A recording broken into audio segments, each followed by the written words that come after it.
waktu seseorang rapat dan dia ngobrol dengan temannya itu pakai ragam bahasa yang beda meskipun sama-sama memakai bahasa Indonesia. Nah, di sini kita akan membahas jenis-jenis ragam bahasa tersebut. Jenis ragam bahasa yang pertama yaitu bahasa iklan. Media tutur yang dipakai yaitu tertulis atau visual. Bahasa pada iklan ini disampaikan melalui media cetak atau gambar, bukan secara lisan. Bahasa digunakan untuk menarik perhatian dan menyampaikan pesan secara langsung kepada pembaca melalui teks. Yang kedua, kebakuan. Bahasa yang digunakan tidak baku atau sehari-hari. Kalimat seperti nyatanya Sprite aja ada yang pas. Kamu menggunakan struktur dan pilihan kata yang tidak baku. Contohnya, kata aja adalah bentuk tidak baku dari saja. Struktur kalimat lebih bersifat komunikatif, tidak formal. Yang ketiga, menggunakan bahasa tidak baku dan informal. Contohnya pada kata aja, bukan saja, kamu bukan Anda. Yang keempat, menghindari gaya retoris dan majas. Iklan ini mengandalkan gaya retoris. Contohnya pada kata kamu. Bentuk pertanyaan retoris untuk menyentuh sisi psikologis audiens. Yang kelima, mengutamakan kejelasan makna atau denotatif, yaitu pada kalimat ada yang pas bisa ditafsirkan berbeda oleh tiap orang. Ini disengaja agar menciptakan keterlibatan emosional. Yang keenam, iklan ini tidak bersifat sistematis, disusun secara kreatif dan fleksibel untuk menarik perhatian visual, bukan untuk menyampaikan argumen logis berurutan. Ragam bahasa ilmiah dan kaitannya dengan iklan Sprite. Yang pertama, iklan ini tidak bersifat objektif. Contohnya, pada kata nyatanya, Sprite aja ada yang pas. Kamu. Kalimat ini bersifat sugestif dan personal, mendorong audiens untuk merasa kurang atau tidak pas jika belum mencoba produk. Yang kedua, kurang logis secara ilmiah. Tidak ada penjelasan mengapa Sprite dianggap pas hanya berupa klaim. Tidak dijelaskan aspek pas itu apa, entah itu rasa, harga, atau kemasan. Lalu ragam sosial atau bahasa berdasarkan penuturnya. Bahasa gaul atau populer iklan ini menggunakan bahasa yang cocok untuk kalangan muda, remaja, atau dewasa muda. Dan kalimat yang memicu interaksi seperti kamu menunjukkan pendekatan yang akrab dan gaul. Yang selanjutnya adalah ragam fungsional atau berdasarkan tujuan penggunaan. Ragam persuasif atau promosi dan periklanan. Tujuan utamanya adalah mempengaruhi dan mengajak pembaca untuk membeli atau mencoba produk Sprite. Kalimatnya disusun untuk menciptakan kesan bahwa Sprite adalah pilihan yang pas dan mengundang pembaca untuk berpikir apakah mereka juga pas. Jenis ragam bahasa yang kedua ada bahasa jual beli. Yang pertama, media tuturnya yaitu tulis digital atau chat online. Media komunikasi berupa teks yang diketik bukan lisan. Terjadi melalui platform e-commerce atau aplikasi jual beli. Komunikasi ini bersifat asinkron atau tidak harus dibalas langsung saat itu juga.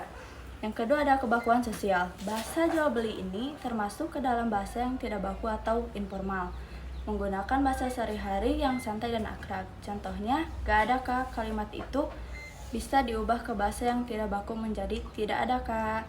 Yang ketiga ada fungsinya, yaitu digunakan untuk menyampaikan maksud atau tujuan praktis, yaitu jual beli sepatu. Pembeli bertanya soal ketersediaan ukuran produk, sedangkan penjual memberikan informasi yang sesuai.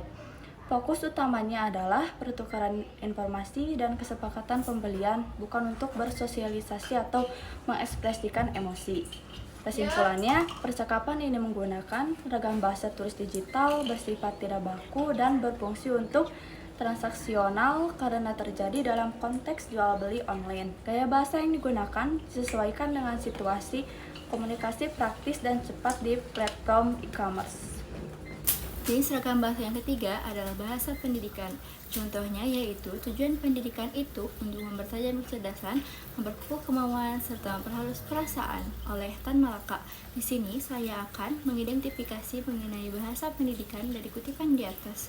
Yang pertama, mengenai media tuturnya, yaitu termasuk ke dalam ragam tulis karena disampaikan melalui media tulisan, yaitu gambar berisi kutipan. Dan yang kedua, mengenai kebakuannya, termasuk ke dalam baku, karena menggunakan kaidah bahasa Indonesia yang benar dan sesuai dengan EYD, dengan struktur kalimat yang jelas dan kosakata yang formal.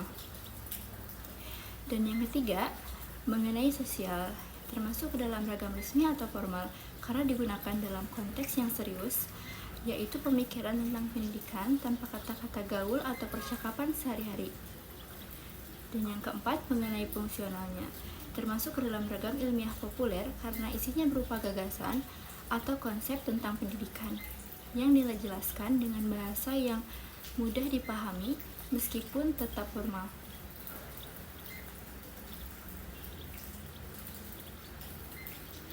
Kesimpulan akhirnya yaitu ragam bahasa dalam kutipan tersebut adalah ragam tulis, baku resmi, dan ilmiah populer.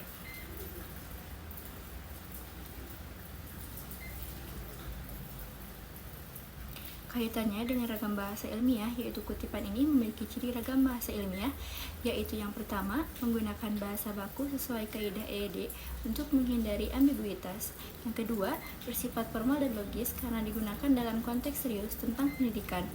Dan yang ketiga, disampaikan dalam bentuk tulisan sesuai ciri komunikasi ilmiah yang harus sistematis.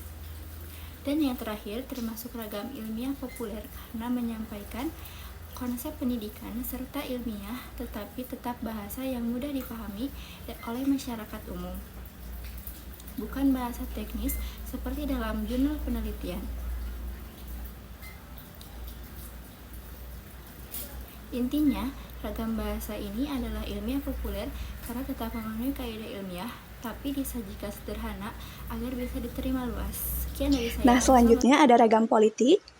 Media tutur yang dipakai adalah media tutur tertulis, karena disampaikan melalui media cetak atau digital yang dipublikasikan oleh Tempo.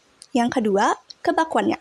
Kutipan ini termasuk kutipan campuran, baku dan tidak baku. Karena kalimat utama menggunakan struktur yang relatif baku, misalnya, saya menolak keras kalau proses penyusunan RUU KUHP ini disebut ugal-ugalan. Namun, penggunaan kata ugal-ugalan dan gaya ekspresi seperti mungkin yang mengkritiklah yang ugal-ugalan mencerminkan gaya tidak baku dalam bentuk bahasa tutur sehari-hari yang emosional dan retoris. Selanjutnya, ragam sosial pada kutipan politik ini adalah bersifat ragam resmi karena disampaikan oleh seorang pejabat Republik, Habibur Rahman, Ketua Komisi 3 DPR, dalam konteks pembelaan terhadap proses legislasi resmi revisi KUHP. Namun juga menunjukkan nuansa ragam akrab atau populis, terlihat dari penggunaan diksi yang lugas dan cenderung retoris untuk menjangkau publik luas atau membalas kritik secara langsung. Dan yang terakhir, ragam fungsional, yang sifatnya argumentatif atau persuasif, karena isi pernyataan bertujuan membela dan meyakinkan publik bahwa proses penyusunan RUU KUHP ini tidak dilakukan secara sembarangan. Untuk kesimpulannya, jadi ragam bahasa dalam kutipan tersebut adalah ragam tertulis, semi-formal dengan unsur politik argumentatif, menggabungkan bahasa baku dan tutur, serta ditujukan untuk membela posisi lembaga legislatif terhadap kritik publik. Nah, bagaimana kutipan tersebut dikaitkan dengan ragam bahasa ilmiah? Seperti yang kita ketahui, ciri-ciri ragam bahasa ilmiah ada objektif, tidak emosional, atau menyerang pihak tertentu. Yang kedua, baku dan formal, menggunakan kaidah bahasa Indonesia sesuai EYD atau PUBEI. Yang ketiga, logis dan sistematis, mengandung argumentasi yang runtut dan berdasar. Yang keempat, tidak menggunakan bahasa retoris atau menghindari gaya bahasa yang bersifat sindiran atau ekspresif. Dan yang terakhir, bersifat netral dan tidak subjektif. Nah, pada kutipan Habibur Rahman ini, objektifnya tidak objektif karena kalimat seperti mungkin yang mengkritiklah yang ugal-ugalan bersifat menyerang dan emosional. Selanjutnya, kebakuan dan formalitas. Kebakuan dan formalitasnya ini mengandung bahasa tidak baku seperti ugal-ugalan dan struktur lisan yang tidak formal. Ini sangatlah bertolak belakang dengan bahasa ilmiah yang menuntut penggunaan kata-kata teknis dan resmi. Yang ketiga ada logika dan sistematika. Pernyataan tersebut lebih bersifat reaktif daripada analitis, tidak menyampaikan dasar logis atau bukti sistematis tentang proses penyusunan RUU. Dan yang terakhir, gaya bahasa, penggunaan gaya retoris dan emosional menunjukkan ragam politik populis bukan ilmiah. Jadi, kesimpulan yang bisa diambil, pernyataan Habibur Rahman dalam gambar tidak termasuk ragam bahasa ilmiah. Pernyataan itu lebih sesuai dikategorikan sebagai ragam bahasa politik atau persuasif dalam ranah publik yang disampaikan dalam konteks membela kebijakan dan merespon kritik dengan gaya retoris. Selanjutnya, ragam bahasa yang kelima adalah bahasa prokem. Satu, media tutur yang tertulis disampaikan dalam bentuk tulisan atau artikel. Yang kedua, kebakuan. Tidak baku, banyak contoh bahasa prokem yang menyimpang dari kaidah baku. Yang ketiga, sosial. Bahasa gaul atau slang digunakan anak muda Jakarta era 80-90-an sebagai simbol pergaulan. Yang keempat, fungsional. Eksposisi atau penjelasan, menjelaskan fenomena bahasa prokem secara ilmiah populer. Bahasa dalam teks penjelasan atau analisis atau ciri bahasa ilmiah. Yang pertama, lugas dan jelas. Yang kedua, baku atau formal. Yang ketiga, objektif. Yang keempat, sistematis dan logis. Yang kelima, cendekia. Yang keenam, ringkas dan padat. Yang ketujuh, konsisten. Prokem justru bertolak belakang dengan bahasa ilmiah karena tidak baku dan informal, bermakna rahasia atau tidak lugas, subjektif, digunakan untuk ekspresi kelompok, tidak sistematis. Jadi, kesimpulannya adalah teks ini merupakan contoh penggunaan ragam bahasa ilmiah untuk menganalisis fenomena bahasa non-baku meskipun subjeknya informal, penyajiannya tetap terstruktur, objektif, dan akademis.